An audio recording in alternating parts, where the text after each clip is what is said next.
Pues estamos arrancando en este libro precioso del conocimiento del Dios Santo. Y quisiera hacer un pequeño repaso desde la semana pasada, lo que estuvimos viendo en cuanto a lo que el autor nos está indicando. Y si ustedes pueden ver en la página 20, como repaso, vamos a ver los diferentes atributos de Dios para realmente conocerlo. Y decimos que lo conocemos y el autor pone en cuestión si es cierto. Qué bueno que Dios dispuso de que tuviéramos ese libro después de estudiar. Difícil de creer. Es como reforzar lo que ya estudiamos. Vimos que nada hay que desarrolle tanto el intelecto, que magnifique tanto el alma del hombre, como la investigación devota, sincera y continua del gran tema de la deidad. ¿Quién es Dios? ¿No? Y Spurgeon dijo, no conozco nada que sea tan consolador para el alma que apacigüe las crecientes olas del dolor y la aflicción, que proporcione paz ante los vientos de las pruebas, que todos necesitamos esa paz, porque las pruebas son seguras, como la ferviente reflexión sobre el tema de la deidad, ¿no? Y eso es lo que el autor nos está invitando a estudiar. ¿Quién es ese Dios que tanto decimos que amamos? ¿Realmente lo conozco como Dios quiere? Y él ofrece 5 diferentes cosas, afirmaciones básicas en la página 22 y 23 como repaso y introducción al día de hoy, que dice que nos puede ayudar a conocerlo más y más. Hay que saber que Dios ha hablado al hombre y la Biblia es su palabra. No hay que buscar en, yo soñé anoche. No significa nada. Dios habló antes a los profetas de muchas maneras, pero ahora dice en la palabra que nos ha hablado a través de su Hijo. Así es que esa es la fuente más segura. 2, Dios es Señor y Rey sobre todo el mundo, ¿no? Y es importante saberlo. Él está en control. ¿Para qué te alteres cuando te enteres de que, a lo mejor, así como me pasó, ayer fui al ginecólogo y él dijo, tengo que hablar al oncólogo porque tienes algo ahí en el otro sonido y como tuviste cáncer puede ser. Así es que, pero estéte tranquila. Y digo, estoy tranquila. Como siempre digo, lo peor que me puede pasar es lo mejor que me puede pasar. Me voy con él. ¡Qué emoción! Estoy lista. Número 3, Dios es Salvador, ¿no? Él quiere ser tu Salvador, mi Salvador, íntimo. Dios es trino y uno a la vez. Así podemos conocerlo. Y me gusta como dice el Padre, proyectando la salvación, el Hijo realizándola y el Espíritu aplicándola a nuestras vidas. Y 5, la santidad consiste en responder a la revelación de Dios con confianza y obediencia, fe y adoración, oración y alabanza, sujeción y servicio. La vida debe verse y vivirse a la luz de la palabra de Dios. Y por eso podemos siempre estar en paz, venga lo que venga, ¿no? Estamos también viendo en la página 23.5, el autor nos dice, ¿qué es lo que pienso hacer con mi conocimiento acerca de Dios? Si lo quieres archivar y saber cómo contestar los debates de las amigas, de las familias y todo, pues estás mal. Tendrás conocimiento en el coco, pero no en el alma. Y no cambia nada. Así fue en un estudio que tuve hace muchos años. Muchos iban a la clase porque querían tener conocimiento, pero realmente no salvación. Y al final de esa página dice, debemos cuidar nuestro corazón a fin de no abrigar una actitud de soberbia, porque conozco tanto y así humillo a los demás. En la página 26 y 27 como repaso vimos el Salmo 119, ¿no? Que el anhelo del autor era conocer a Dios mismo y deleitarse en él. Hay que disfrutar lo que vamos a estar aprendiendo en este libro. Es una relación íntima, ¿no? Con el Señor, ¿no? Y todo esto, el autor escribió este libro a fin de llevarnos más cerca de él. Ahora estamos, para empezar hoy, en la página 28, meditando sobre la verdad. Pero antes, recuerden, es mucho más fácil contestar el cuestionario si lees primero la pregunta y después busques la respuesta. Y no es nada más leer la respuesta. Podemos leer lo que dice el libro, pero quiero que cuando contestes, que lo expliques en tus palabras también, porque es muy fácil ser perico y repetir lo que leo, pero no capto bien lo que dice. Pues por lo menos eso me pasa a mí. Si no lo pongo en mis propias palabras, muchas veces no capto bien lo que está tratando de enseñar. Y aquí en la página, al final del libro 373, vemos la pregunta número 9. En eso quedamos la semana pasada. Tere, ¿podrías leer la pregunta número 9 en la página 373? Y las demás, Sí, vayan claro que sí. y léenlo con ella. Sí, claro que sí. Buenos días a todos. ¿Cómo podemos convertir nuestro conocimiento acerca de Dios en conocimiento de Dios? ¿Qué significa meditar? ¿Cómo responde personalmente a la descripción que presenta Packer de la meditación? ¿Y podrías empezar a leer el primer párrafo en la página 28? Sí, sí. Meditando sobre la verdad. ¿Cómo hemos de lograr esto? ¿Cómo podemos transformar el conocimiento acerca de Dios en conocimiento de Dios? La regla para llegar a ello es exigente, pero simple.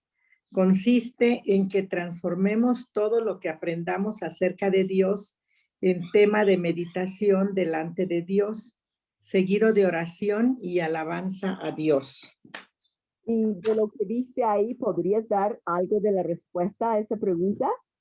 Sí, es cambiando todo lo que aprendo de él, lo tengo que llevar a él, ¿sí? Debo de meditar lo aprendido, lo leído, orar por ello y alabar a Dios por ese conocimiento. Ok, entonces en este párrafo, chicas, vamos a subrayar la pregunta, porque es la misma pregunta 9. Vamos a subrayar cómo podemos transformar el conocimiento acerca de Dios en conocimiento de Dios. Subrayen eso. Subrayen también, Consiste en... consiste en que transformemos todo lo que aprendamos acerca de Dios en tema de meditación delante de Dios. Así cuando vas leyendo, he estado leyendo en el Antiguo Testamento en mi tiempo a solas con Dios, y vas viendo de los diferentes reyes y dices, vas leyendo que dice que y él hizo lo bueno delante de Dios. Y quiero encontrar uno de los versículos que dice, pero no quitó los lugares altos. Y hizo lo bueno delante de Dios, pero, había un pero. Entonces voy leyendo y estoy diciendo, Dios mío, yo no quiero un pero en mi vida. No quiero que yo guarde algo para mí que no te agrade.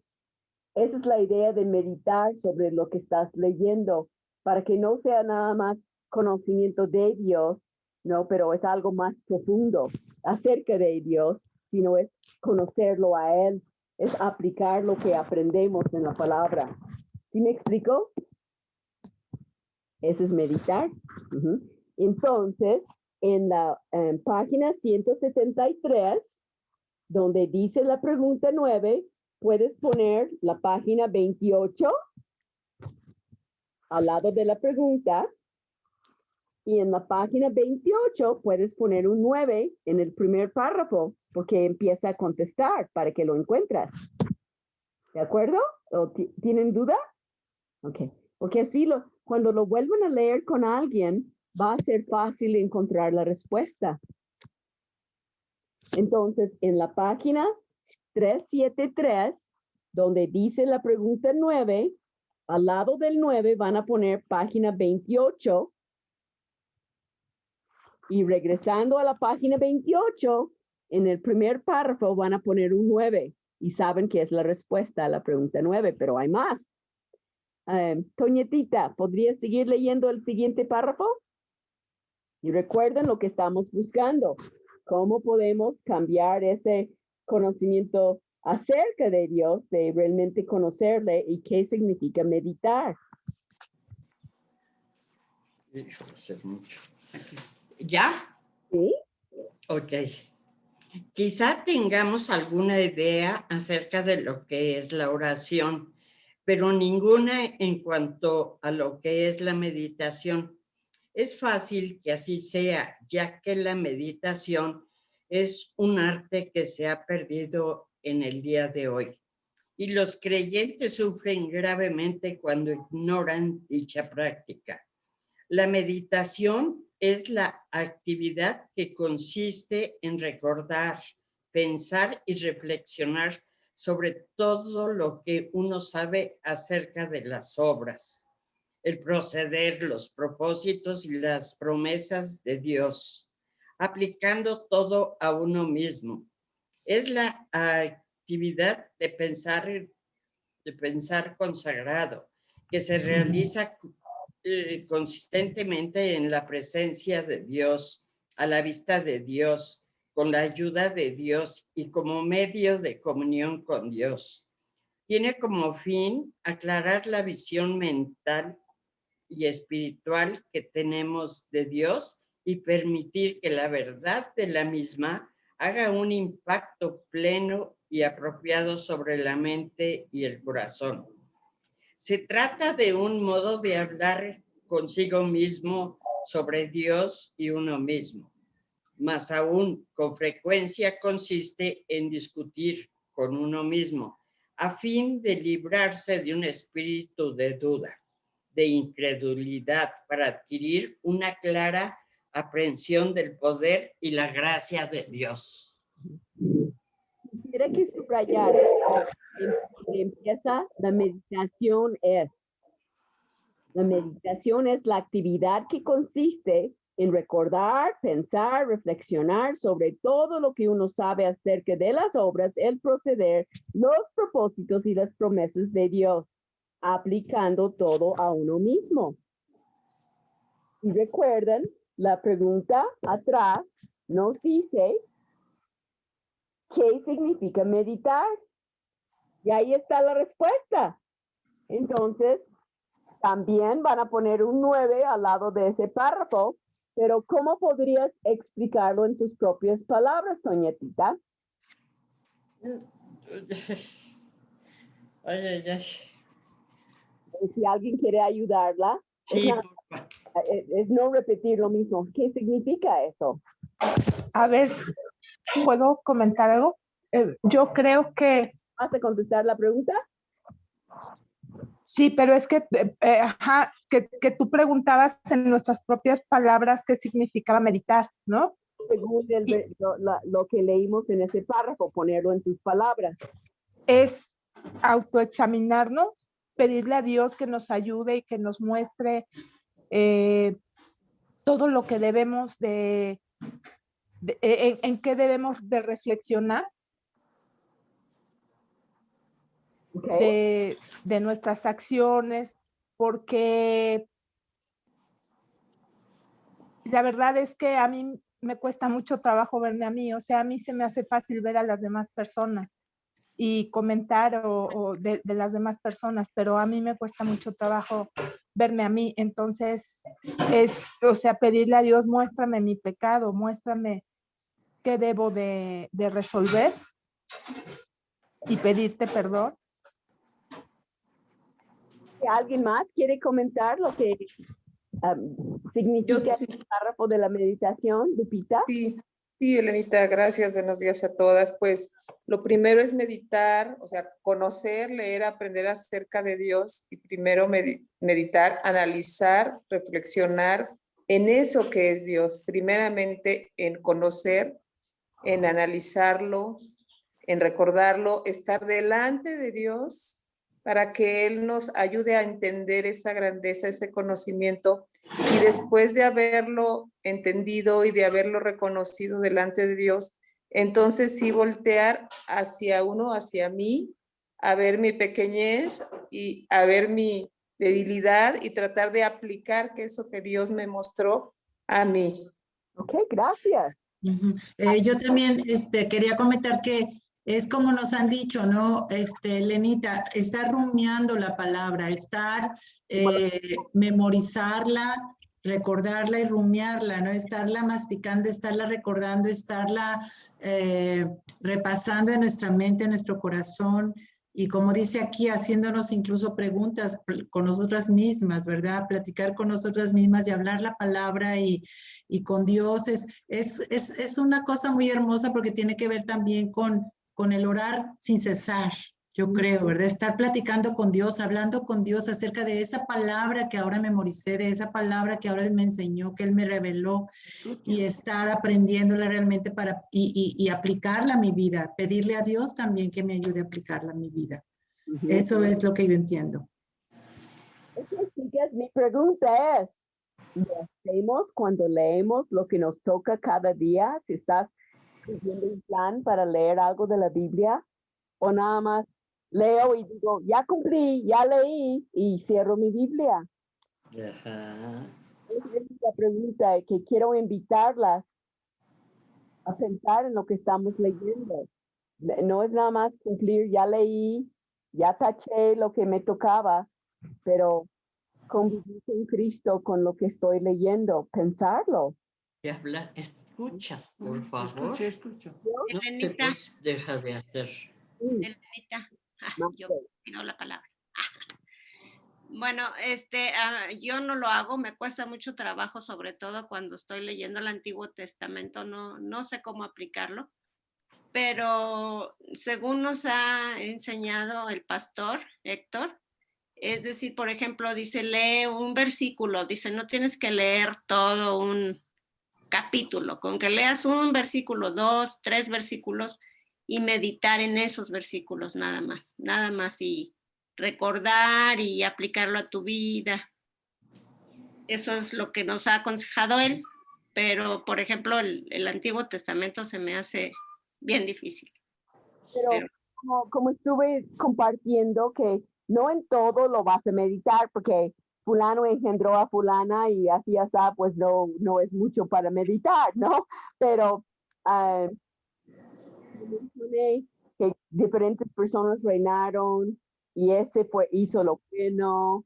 Y yo digo, Dios, siempre quiero hacer lo que te agrada.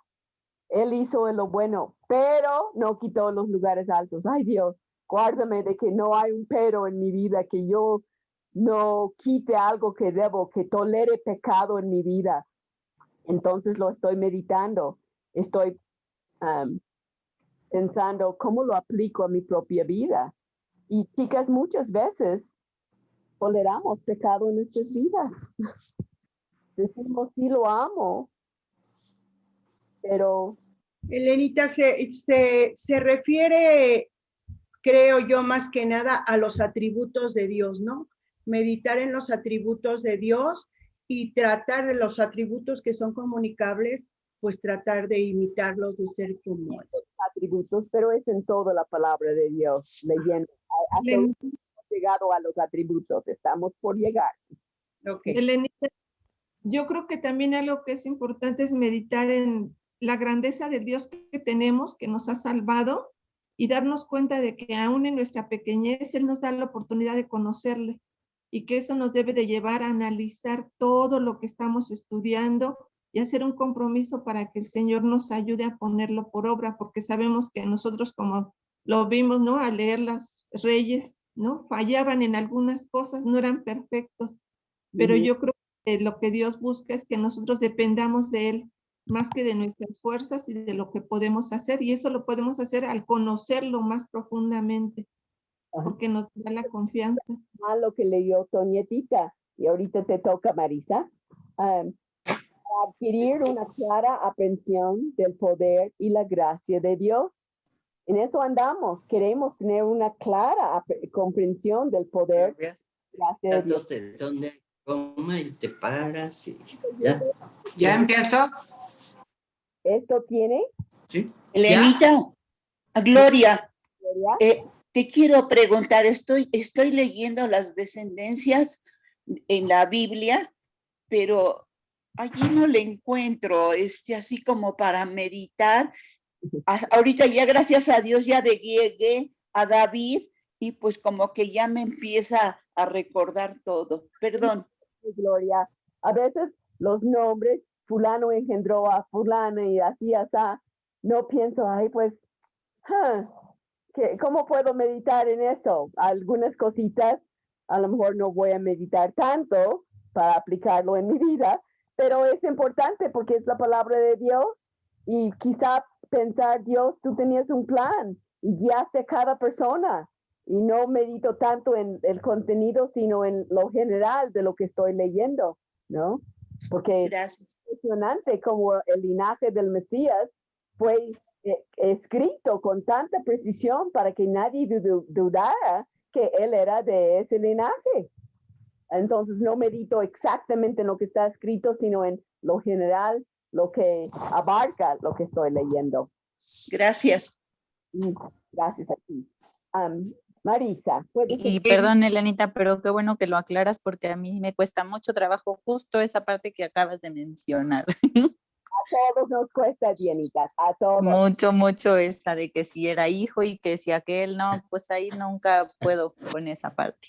Pero sí hay una razón porque está en la Biblia, así es que hay que dar gracias a Dios que Él no descuida ningún detalle, todo está por algo y en eso puedo meditar, que Él no descuida ningún detalle de mi vida, que no tengo que asustarme porque me duele la rodilla, porque esto, porque esto, bueno, yo soy el barro, Jeremías 18, tú eres el alfarero. El barro no dice al alfarero, hazme así o asá. No, decimos, Dios, úsame, hazme como tú quieres. Así que vamos a ir al siguiente párrafo con Marisa. Esto tiene Sí, este tiene como efecto invariable el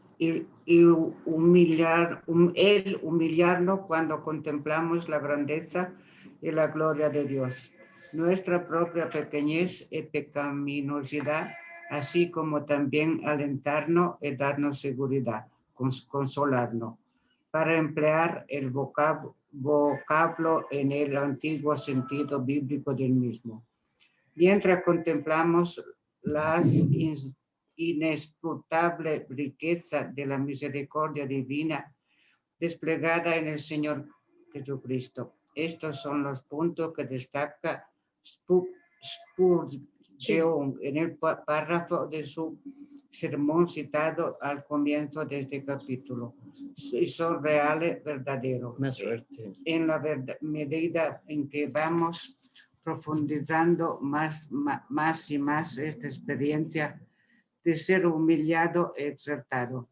Aumenta nuestro conocimiento de Dios y con él la paz, la fortaleza, el gozo. Dios nos ayuda, por lo tanto, a transformar nuestro conocimiento acerca de él, de este mundo, a fin de que realmente podemos decir que conocemos al Señor. Es un proceso y ahí el párrafo subrayé, ¿no?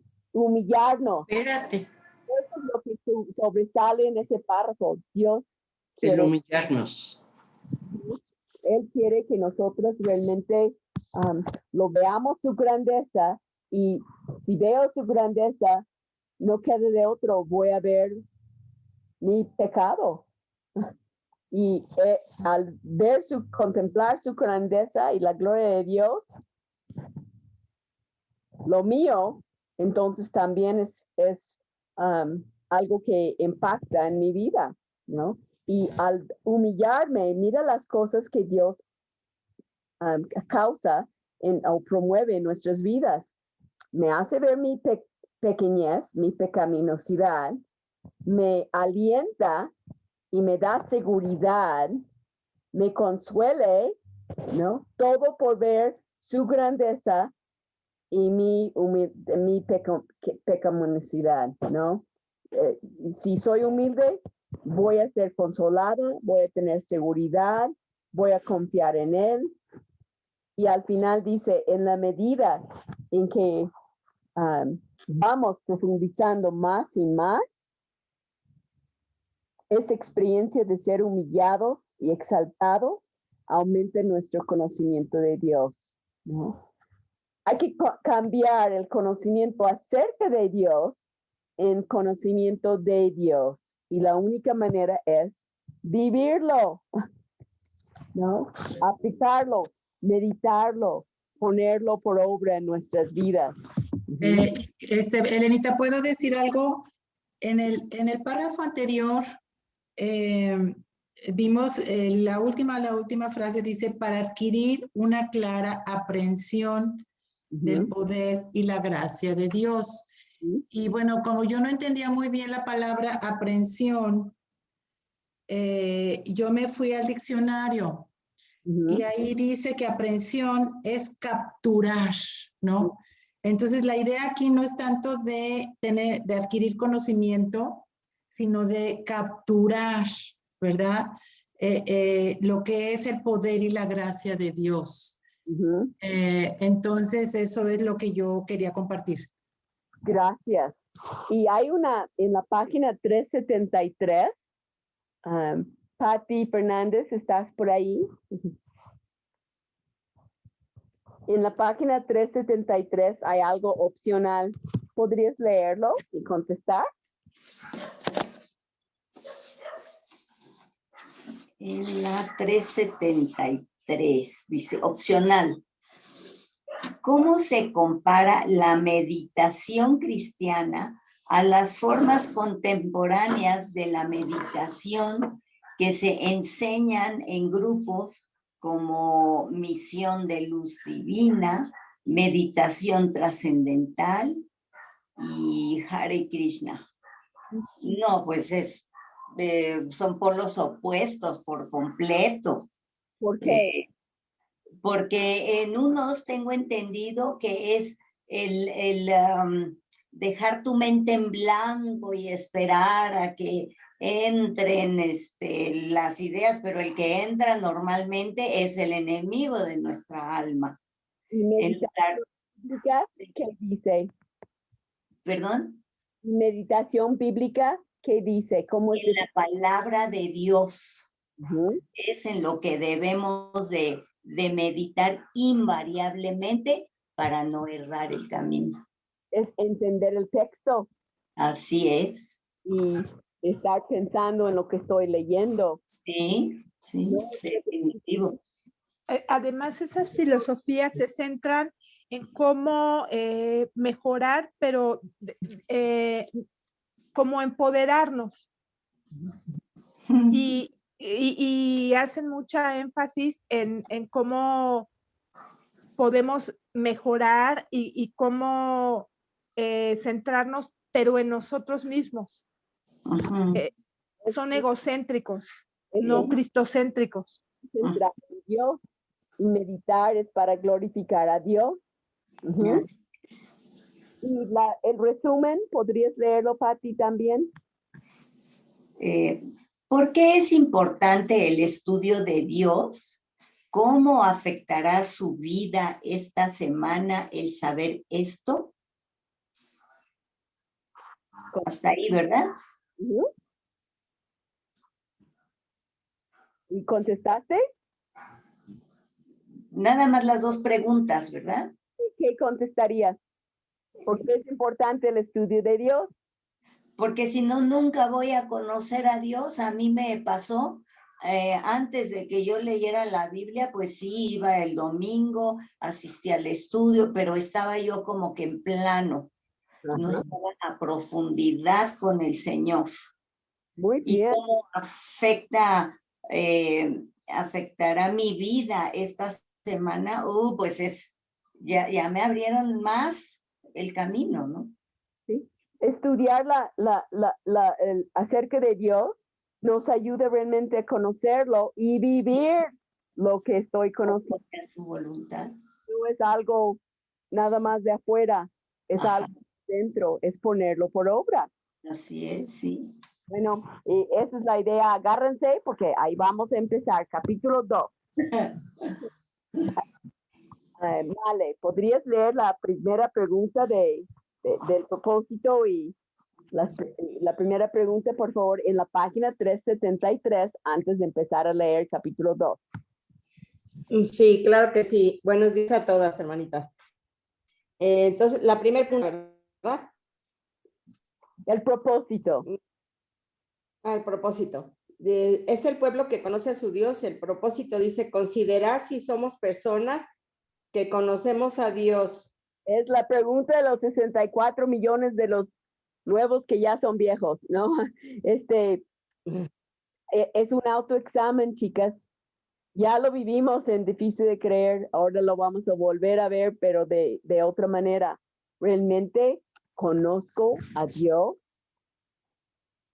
¿O estoy checando tarjeta? Y la primera pregunta, por favor, para que sepamos que vamos a buscar leyendo el capítulo 2. ¿Sigo leyendo, Helen? ¿Podrías leer, Male, la primera pregunta? La primera pregunta dice, en la página 33 y 36, ¿qué acusaciones le hace Packer a los evangélicos? ¿Hasta qué punto es cierto esto en su caso? Entonces, ya sabemos que en páginas 33 al 36, porque es un guión, es todo incluido, vamos a ver ciertas cosas que Packer dice que es verdad de muchos cristianos y hay que ver si es cierto en nuestra propia vida. Así que vamos a empezar con el primer párrafo.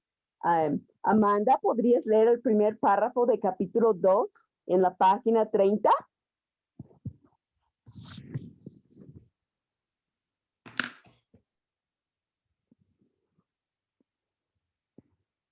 No te escucho, hay que quitar el micrófono.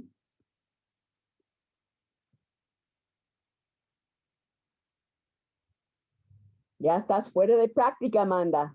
Sí. Ya estás, ya llegaste. ¿Ya? ¿Podrías empezar a leer la página?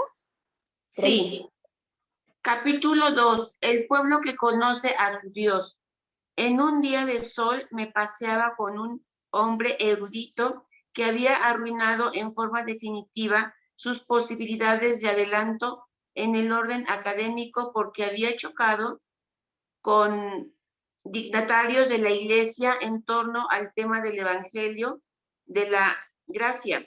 Pero no importa, comentó al final, porque yo he conocido a Dios y ellos no. Esta observación no era más que un paréntesis, un comentario de paso en relación con algo que dije yo, pero a mí se me quedó grabada y me hizo pensar. Se me ocurre. Gloria, podría seguir. Gracias, Amanda. Un párrafo cada quien. Gloria.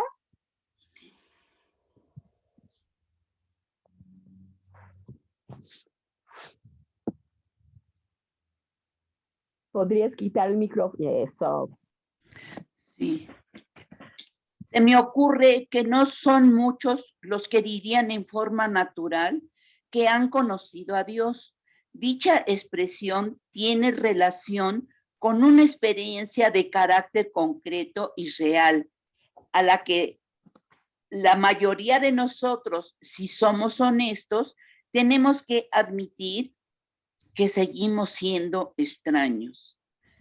Afirmamos, tal vez, que tenemos un testimonio que dar y podemos relatar sin la menor incertidumbre la historia de nuestra conversión como el mejor decimos que conocemos a Dios. ¿Qué es, pues, de todo lo que se espera que diga un evangélico? Pero se nos ocurriría decir sin titubeo alguno y con referencia a momentos particulares de nuestra experiencia personal que hemos conocido a Dios.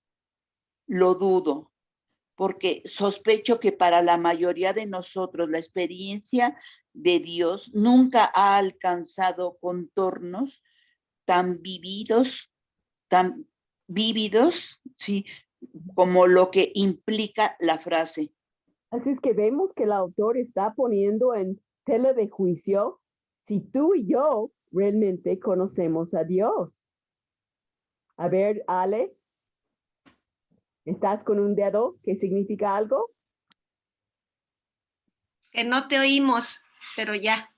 ¿Ya me escuchas? No me Ya, oyes. ya. Hace rato no, como que se mutó, no te oía. Que voy a tener Gracias. que buscar un micrófono o algo. A ver si alguien viene y me ayuda. Ok, entonces el autor está poniendo en tela de juicio. Realmente conocemos a Dios. Vamos a seguir leyendo. Ale, ya que estás ahí, ¿podrías leer? Sí, gracias. Me parece que no somos muchos los que podríamos decir en forma natural que a la luz del conocimiento de Dios que hemos llegado a experimentar, las desilusiones pasadas y las angustias presentes, tal como las considera el mundo, no importan.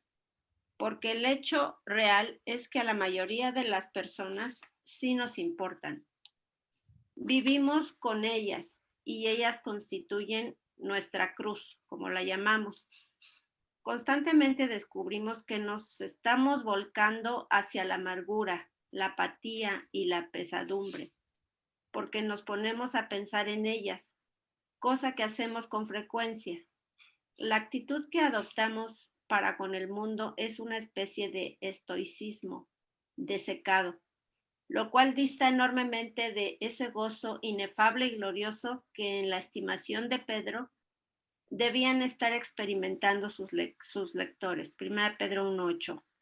Pobrecitos, dicen de nosotros nuestros amigos, cómo han sufrido. Y esto es justamente lo que nosotros mismos creemos.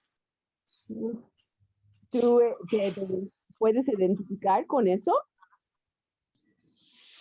¿Puedo preguntar? Primero me dejas hacer esa pregunta a Ale. Sí. ¿Tú te identificas con eso, Ale? Primero de Pedro 1:8 dice, a quien amáis sin haberle visto, y en quien creyendo, aunque ahora no lo veáis, os alegráis con gozo inefable y glorioso. ¿Con cuál lo ves más? ¿Tienes la actitud de primero de Pedro o tienes la actitud que él está diciendo que la mayoría tienen? Pues sí, a veces uno se concentra en sus luchas con lo que estás viviendo en ese momento. Y otras veces, pues sí piensa uno, no, debo estar así, debo estar gozoso porque Dios está conmigo, porque me espera una vida eterna con Él. Pero muchas veces sí yo busqué también en el diccionario lo de estoicismo desecado, porque dije, ¿qué es eso? Estoico. Y dice capacidad o fuerza de voluntad de un individuo para controlar sus sentimientos o emociones.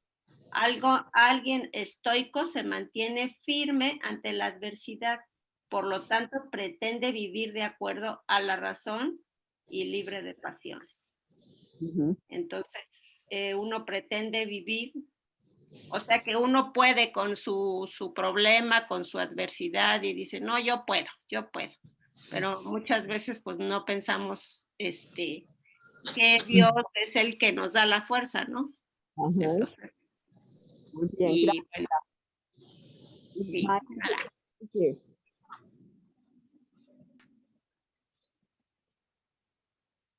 ¿qué querías decir, Maggie? Ah, ok. Era eso, que era estoicismo, pero gracias, ya lo resolvió. Muchas gracias. Ok. Betty, ¿podrías seguir leyendo?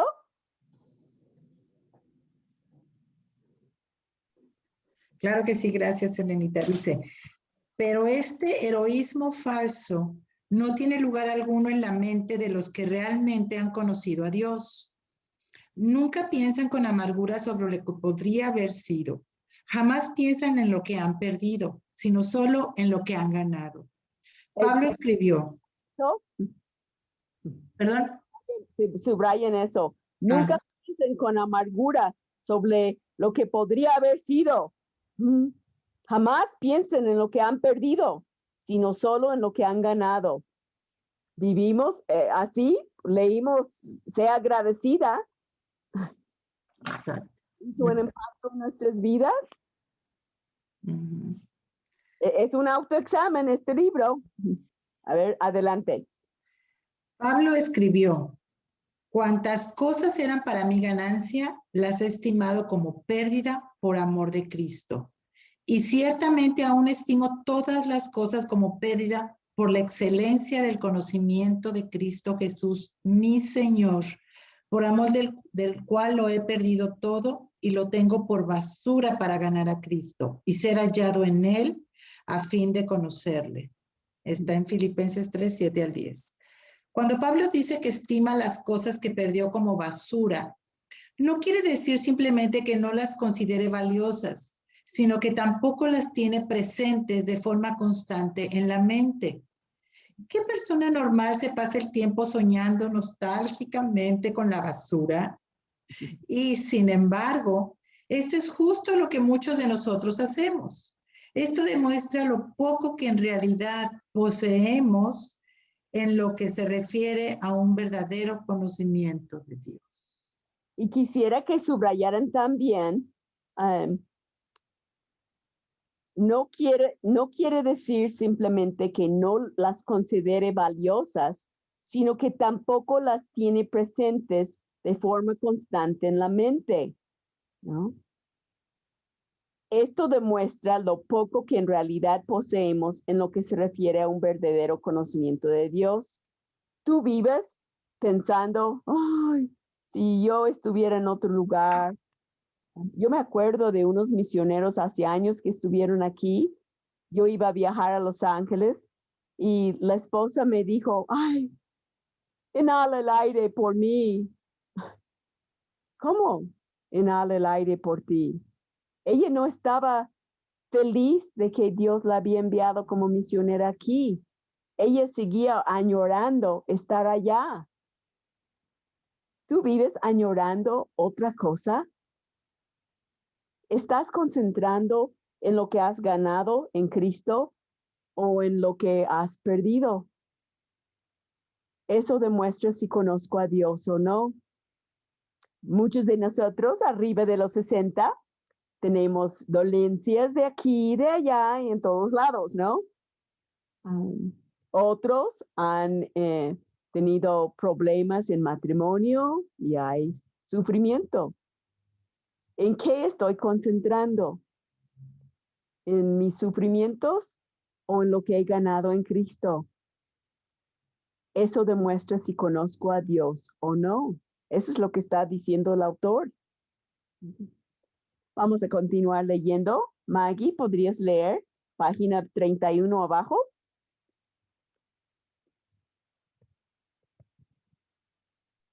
Sí. Gracias.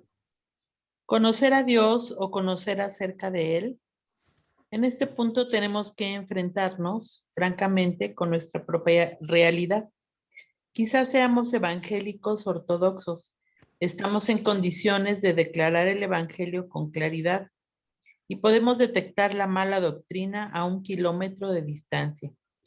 Si alguien nos pregunta cómo pueden los hombres conocer a Dios, podemos de inmediato proporcionarle la fórmula correcta, que llegamos a conocer a Dios por mérito de Jesucristo, el Señor, en virtud de su cruz y de su mediación. sobre el fundamento de sus promesas por el poder del Espíritu Santo, mediante el ejercicio personal de la fe. Mas la alegría genuina, la bondad, el espíritu libre, que son las marcas de los que han conocido a Dios, raramente se manifiestan en nosotros, tal vez menos en algunos otros círculos cristianos, donde, por comparación, la verdad evangélica se conoce en forma menos clara y completa. Aquí también parecería ser que los postreros pueden llegar a ser los primeros y los primeros postreros. El conocer limitadamente a Dios tiene más valor que poseer un gran conocimiento acerca de Él. Y ahí tenemos el Evangelio, lo que estudiamos, en difícil de creer, arriba, que llegamos a conocer a Dios por mérito de Jesucristo al Señor, en virtud de su cruz y su mediación sobre el fundamento de sus... Podemos saber el Evangelio y no vivirlo, ¿verdad, Adi? Podemos saber por años, como mi hermana, y no vivirlo. Y por eso nos dice, al final, el conocer limitadamente a Dios tiene más valor que poseer un gran conocimiento acerca de Dios.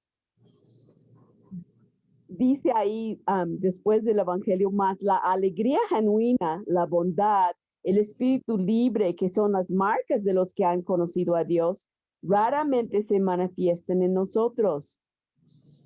¿Es cierto eso en tu vida? La alegría, la bondad, el espíritu libre. Eso marca mi vida. Es súper importante. Porque esas son las marcas que demuestran que conozco a Dios. Perdón, perdón, Elenita. Un comentario. Creo que esto es, si vamos por el camino correcto, entiendo, es un proceso, ¿no? En que si bien estábamos apegados a cosas materiales que perdemos muchas veces, el conocimiento de Dios nos va haciendo que tiremos a la basura todas esas cosas que nos tenían atados al mundo, y también nos hace crecer precisamente en ese gozo, ¿no? En los frutos del Espíritu. Pero entiendo que es un proceso, ¿no? Entre más conocemos a Dios, más se va notando ese gozo, esa alegría, ese amor. Yo también quiero comentar algo. Okay. Yo he vivido, por ejemplo, le hacía cosas a mi hermano y yo decía entre mí, ¿por qué le hago cosas buenas si él me ha hecho cosas malas? Pero es una lucha de mi rebeldía y de lo que Dios quiere. Pero finalmente veo que cuando el Señor pone ese gozo por obedecerle, ya lo hace uno, pues sale, ¿no? Sale porque el Espíritu lo hace y se muestra el amor de Dios en nosotros, a las personas. Aunque nosotros sigamos luchando por querer hacerlo o no, pero finalmente en obediencia al Señor, pues lo hacemos y a veces uno no se explica, bueno, ¿por qué estoy haciendo esto si no quiero, verdad? Pero finalmente es por depender de Dios y obedecerle. Y los demás lo verán. Los demás dirán, oye, ¿por qué haces eso si esa persona eso y aquello? ¿No? Sí, Dios ha puesto en mi cabeza decir, ya no pienses en que te hicieron o no. Tú hazlo y se acabó, ¿no? O sea, con mucho amor como lo muestra el Señor. Sí. Ya no estar pensando si me hicieron o no. Eso ya dejarlo. Sí. Gracias, Elenita. ¿Dónde? Te quiero comentar que sí he tenido sufrimiento con el problema de mi Edgar, pero la mayor bendición que siento es que el Señor en su infinita misericordia lo ha acercado a él. Gracias, gracias a Dios. Eso es lo que Dios quiere, ¿no? Es la ganancia. En vez de estar con el violín más chiquito tocando, ay, ¿por qué Dios eso tiene que pasar a mi hijo? Y no, estás viendo como el autor está diciendo, una marca de un verdadero hijo de Dios es que da gracias a Dios y ve lo que Dios hace, no lo que has perdido, no el sufrimiento. Dices, Dios, tú tienes un plan. Gracias, Gloria. A ti, Elenita, gracias. Chicas, mi pantalla se ha congelado, pero me siguen oyendo, así es que si algo pasa, vuelvo a mandarles el link. Pero vamos a ver si podemos terminar eso unos minutos más.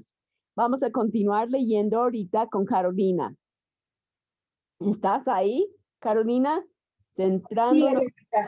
Sí, dice, centrándonos más en esta cuestión, quisiera agregar dos cosas. Se puede conocer mucho acerca de Dios sin tener mucho conocimiento de Él. Estoy seguro de que muchos de nosotros nunca nos hemos dado cuenta de esto. Descubrimos en nosotros un profundo interés en la teología, disciplina que desde luego resulta sumamente fascinante en el siglo XVII. Sumamente fascinante. En el siglo XVII constituía el pasatiempo de todo hombre de bien. Leemos libros de teología y apologética. Nos aventuramos en la historia cristiana y estudiamos el credo cristiano. Aprendemos a manejar las escrituras. Los demás sienten admiración ante nuestro interés en estas cuestiones y pronto descubrimos que nos pide opinión en público sobre diversas cuestiones relacionadas con lo cristiano. Se nos invita a dirigir grupos de estudio, a presentar trabajos, a escribir artículos y en general a aceptar responsabilidades, ya sea formales o informales, a actuar como maestros y árbitros de ortodoxia en nuestro propio círculo cristiano. Los amigos nos aseguran que estiman grandemente nuestra contribución y todo esto nos lleva a seguir explorando las verdades divinas a fin de estar en condiciones de hacerle frente a las demandas. Muy bien, gracias. Vamos a subrayar, y esa es una de las primeras cosas que el autor dice, se puede conocer mucho acerca de Dios sin tener mucho conocimiento de Él. Y la primera pregunta nos invita a contestar eso. ¿Qué acusaciones le hace Packer a los evangélicos? Y entonces, una de las acusaciones, puedes poner un 1 ahí, porque es la respuesta a la pregunta 1 en la página 32. Y en la página, bueno, ya dice que esas páginas están donde están las respuestas. Se puede conocer mucho acerca de Dios. Yo tengo la respuesta. ¿Cómo Dios hizo el mundo en 6 días? ¿Qué es la señal del arco iris? ¿Qué significa? Yo sé la respuesta.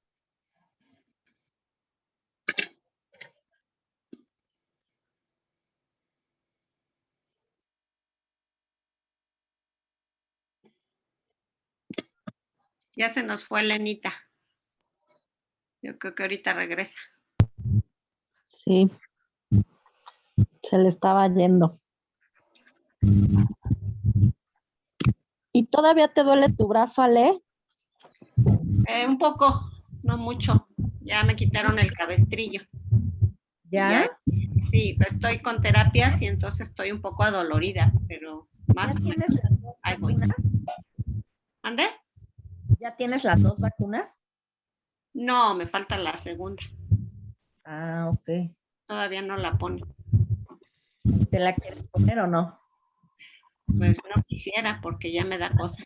Pero pues.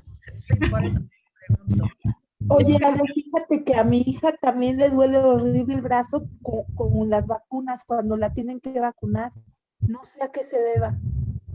Pero ¿a poco ella ya la vacunaron de eso? No. No. O sea, con cualquier otra vacuna, no, pues ella tiene 11 años. Pero por ejemplo, con la de influenza se pone súper mal, se queja mucho del brazo. Y hasta ahora que tú me dices, como que conecté que también a mi hija le pasa. Ah, pues llévala a que le den una terapia, a ver si eso le ayuda. A mí me hicieron una resonancia y una radiografía y resulta que tenía un tendón desgarrado en el hombro. Es que, perdón, es que a veces como en las inyecciones en el glúteo, la persona que inyecta le atina a un nervio, a un tendón, lo roza y ahí queda lo adolorido. Es lo que me dijo Sí. el terapeuta, eso me dijo, que me habían seguramente lastimado un nervio. Pero el desgarre del hombro, del tendón del hombro, pues no me había dolido nunca. Y a partir de la vacuna ¿cómo se dice? Como que se activó todo el dolor por todos lados. Sí, es que le atinan, pues, por decirlo así, ha pasado, ¿no? Con alguna inyección en que entra perfectamente solo en el músculo y a veces, pues, por mal tino le rozan algún nervio, algún tendón y queda adolorido, pero pues es cuestión de circunstancias, ¿no? Nada más. Pero sí se llega a quitar. Sí, ese claro. dolor. Con el tiempo, cuando menos mi mamá, que era enfermera y que inyectó a muchísimas personas muchos años y a nosotros también, ella luego aconsejaba, en el caso del glúteo, ponerse las famosas compresas de agua caliente y esto para ir aminorando la molestia y el dolor, ¿no? Pero pues es circunstancial, es cosa de que suele suceder, ¿no? Entre tantas inyecciones que a veces le atinan a donde no era. Ya llegó Elenita. Aquí estoy. Hola. No sé qué pasó ahí. Estoy tratando de volver aquí donde estamos. Ya estamos ahí. Okay. Ya te vemos. Bienvenida. Ya te vemos, Elenita. Ah, no, ahí está. Ahí está. Como que no te quieres ir, Elenita. Estás brinco y brinco. No te oímos. Ok, ahora se escuchan. Ya está. Ok, y sigue grabando, eso es muy interesante todo eso. Así es que vamos a continuar leyendo ahora con Ana María. No leíste, ¿no? ¿Verdad, Ana María?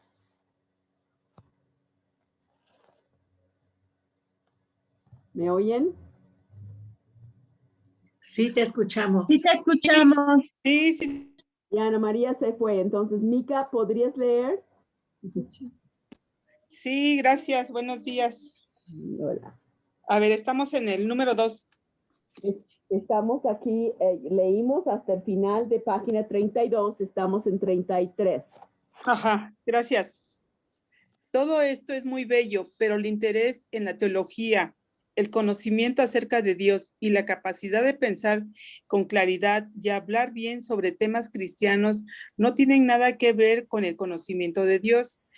Podemos saber tanto como Calvino acerca de Dios, más aún, y si estudiamos diligentemente sus obras, tarde o temprano así ocurrirá, y sin embargo, a diferencia de Calvino, si se me permite, a lo mejor no conozcamos a Dios en absoluto. Gracias. Y pueden subrayar ese de primero, pero el interés en la teología, el conocimiento acerca de Dios y la capacidad de pensar con claridad y hablar bien sobre temas cristianos no tienen nada que ver con el conocimiento de Dios. Sorprendente, ¿verdad? Es del alma, no es del coco. Ese es el problema. Así que otra vez pueden poner un 1 al lado ahí porque es la respuesta a la pregunta 1. Eso es lo que está diciendo el autor. Ir al seminario y saber tanto. Y aún así no conocer a Dios. Podemos seguir leyendo ahora. Ana María, ya regresaste. No sé si me permites, Elenita, un breve comentario sobre esto precisamente. Pues podemos estar en el seminario o viendo una teología y saber que Dios es soberano y conocemos la palabra y sabemos a qué se refiere.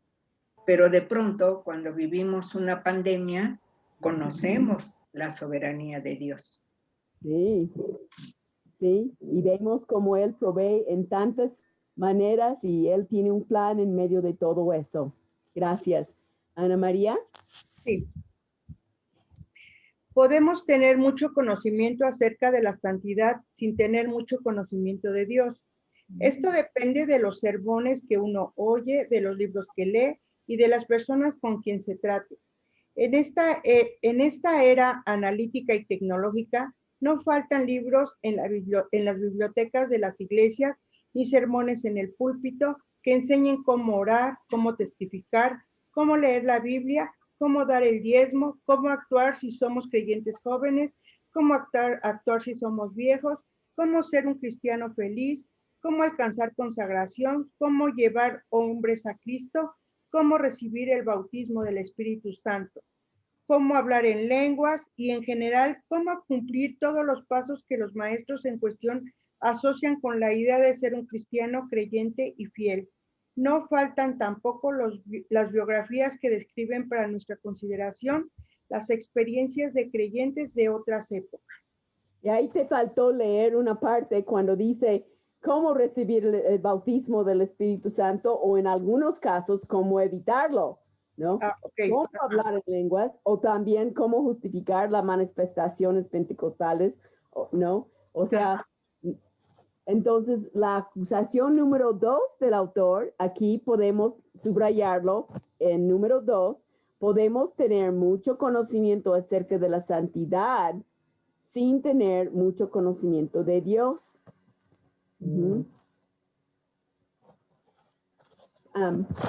¿Tu hermana quiere leer? Sí. Hola, Elenita, ¿me puedes repetir nada más en qué párrafo? Es que tuve aquí una llamada. ¿En qué párrafo voy a poner la 1?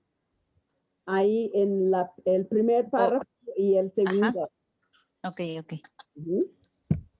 Pues recuerden, la pregunta dice, ¿qué acusaciones está diciendo el autor de que pertenecen a los creyentes, a nosotros?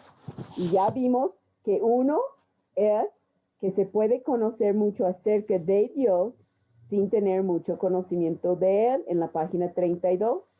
Y número 2, que podemos tener mucho conocimiento acerca de la santidad sin tener mucho conocimiento de Dios. Y ahora, ¿hay que seguir leyendo? Sí. Dice, aparte de otras consideraciones que puedan hacerse sobre este estado de cosas, lo cierto es que el mismo hace posible que obtengamos un gran caudal de información de segunda mano acerca de la práctica del cristianismo. Mas todavía sí nos ha tocado una buena dosis de sentido común. Con frecuencia podemos emplear lo que hemos aprendido para ayudar a los más débiles en la fe, de temperamento menos estable, a afirmarse y desarrollar un sentido de proporción en relación con sus problemas. Y de este modo uno puede granjearse una reputación como pastor. Con todo, es posible tener todo esto y no obstante apenas conocer a Dios siquiera. Y ahí parte de lo mismo de la segunda acusación, es decir, que podemos tener una gran cantidad de información y ni siquiera conocer a Dios, ¿no? Es la misma idea. Qué triste, ¿no? Por eso el autor está enfatizando, no es aquí solamente. Si de aquí no llega a mi alma, es algo mecánico y tengo que ver cambios en mi vida. Tengo que ver, yo no soy la misma persona de antes. Claro, estoy en proceso, pero tiene que ver cambios. Adelante ahora, Griselda, en la página 34. Y con eso vamos a terminar. Volvemos entonces al punto de partida. La cuestión no está en saber si somos buenos en teología o equilibrados. Palabra horrible y pretenciosa, en lo que se refiere a la manera de encarar los problemas de la vida cristiana. La cuestión está en resolver si podemos decir sencilla y honestamente, no porque pensemos que como evangélicos debemos poder decirlo, sino porque se trata de la simple realidad, que hemos conocido a Dios y que porque hemos conocido a Dios, las cosas desagradables que hemos experimentado o las cosas agradables que hemos dejado de experimentar no nos importan por el hecho de que somos cristianos. Si realmente conociéramos a Dios, eso es lo que diríamos. Y si no lo decimos, tal cosa solo constituye una señal de que tenemos que enfrentarnos a la realidad de que hay diferencia entre conocer a Dios y el mero conocimiento acerca de Dios. Lo puso muy claro, ¿verdad? Vamos a subrayar. La cuestión no está en saber si somos buenos en teología, ¿no? Y la parte en la mitad, a Dios, porque hemos conocido a Dios, las cosas desagradables que hemos experimentado o las cosas agradables que hemos dejado de experimentar no nos importan por el hecho de que somos cristianos. Si realmente conociéramos a Dios, eso es lo que diríamos. Y si no lo decimos, tal cosa solo constituye una señal, y eso es lo que quiero ver.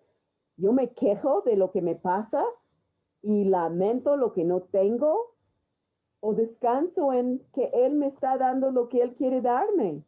Eso es una señal si conozco a Dios o no lo conozco.